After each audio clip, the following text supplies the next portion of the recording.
আজকে আমি তোমাদের সঙ্গে শেয়ার করব পটল ভাপা। আমি যেভাবে বানাই ঠিক সেইভাবেই তোমাদের কাছে আজকে আমি শেয়ার করছি। হ্যালো সবাই, আমি জুলি। আমার নতুন আরেকটি রেসিপিতে তোমাদের সকলকেই স্বাগত। এই দারুণ টেস্টি পটল ভাপা রেসিপিটা অবশ্যই একবার ট্রাই করে দেখবে। একবার বানিয়ে খেলে বারবার কিন্তু এভাবেই তোমরা বানিয়ে খাবে। পটল ভাপা তৈরি করার জন্য আমি এখানে 300 গ্রাম পটল নিয়েছি, মাঝারি সাইজ দেখে। একদম ভেতরটা যেন কচি হয় ঠিক সেই রকম কিন্তু পটলটাকে নিতে হবে। ভালো করে ধুয়ে পরিষ্কার করে নেওয়ার পর আমি অল্প করে খোসা কিন্তু গায়ে লাগিয়ে রেখেছি। এবার আমি এর মধ্যে দিয়ে দিচ্ছি অল্প পরিমাণে হলুদ গুঁড়ো, হাফ চামচেরও কম হলুদ গুঁড়ো দিয়ে দিলাম। আর দিয়ে দিচ্ছি অল্প পরিমাণে লবণ আর হলুদ দিয়ে দেওয়ার পর হাত দিয়ে খুব ভালো করে আমি হলুদ আর লবণটাকে পটলের গায়ে মাখিয়ে নিচ্ছি। লবণ হলুদ মেখে নেওয়ার পর 2 মিনিট আমি রেস্টে রেখে দিয়েছিলাম। এবার আমি গ্যাসের চুলার মধ্যে কড়াই বসিয়ে নিয়েছি। কড়াইটাকে খুব ভালো করে গরম করে নেওয়ার পর এর মধ্যে দিয়ে দিলাম 2 চামচ সরষের তেল। তেলটাও খুব ভালো করে গরম করে নিয়েছি। এবার গ্যাসের ফ্লেমটা মিডিয়াম টু হাই করে দিয়ে পটলগুলোকে তেলের মধ্যে আমি দিয়ে দিলাম। পটলগুলোকে তেলের মধ্যে দিয়ে এইভাবে অনবরত 3 থেকে 4 মিনিট আমি নাড়াচাড়া করে হালকা লালচে হওয়া পর্যন্ত ভেজে নিয়েছি। এই অবস্থায় পটলগুলো কিন্তু একদম সেদ্ধ হয়ে গেছে। তো সেদ্ধ হয়ে যাওয়ার পর তেল থেকে আমি এগুলোকে তুলে নিচ্ছি। এবার আমি 5 মিনিট আগে 2 চামচ সর্ষে দানা ভিজিয়ে রেখেছিলাম, সেটা মিক্সচার জারের মধ্যে নিয়ে নিলাম। আর নিয়ে নিলাম 2 চামচ পোস্ত দানা, যেটাকে ভিজিয়ে রেখেছিলাম। এবার আমি এর মধ্যে দিয়ে দিচ্ছি 2টি কাঁচা লঙ্কা অর্ধেক করে টুকরো করে। আর দিয়ে দিলাম অল্প পরিমাণে হাফ চামচেরও কম লবণ।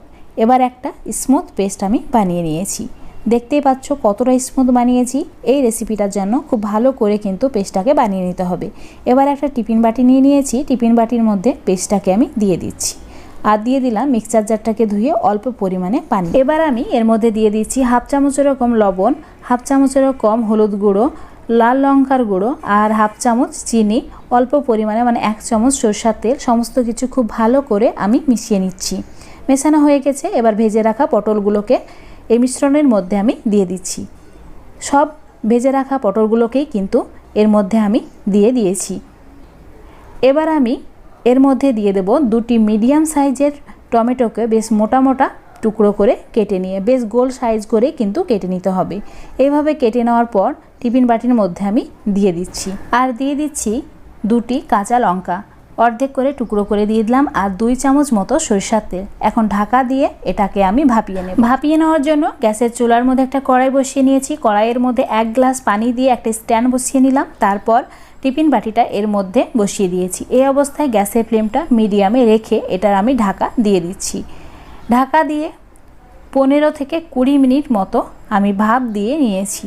তোমাদের আমি 20 মিনিট পর দেখাচ্ছি। এই অবস্থায় কিন্তু একদমই হাত দিলে হবে না। একদম ঠান্ডা হওয়ার পর কিন্তু আমি এটাকে দেখাচ্ছি যে কতটা সুন্দরভাবে আমার এই রেসিপিটা তৈরি হয়ে গেছে।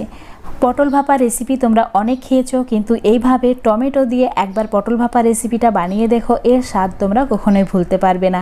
আর যখনই বানাতে ইচ্ছা করবে এইভাবেই কিন্তু বানিয়ে খাবে।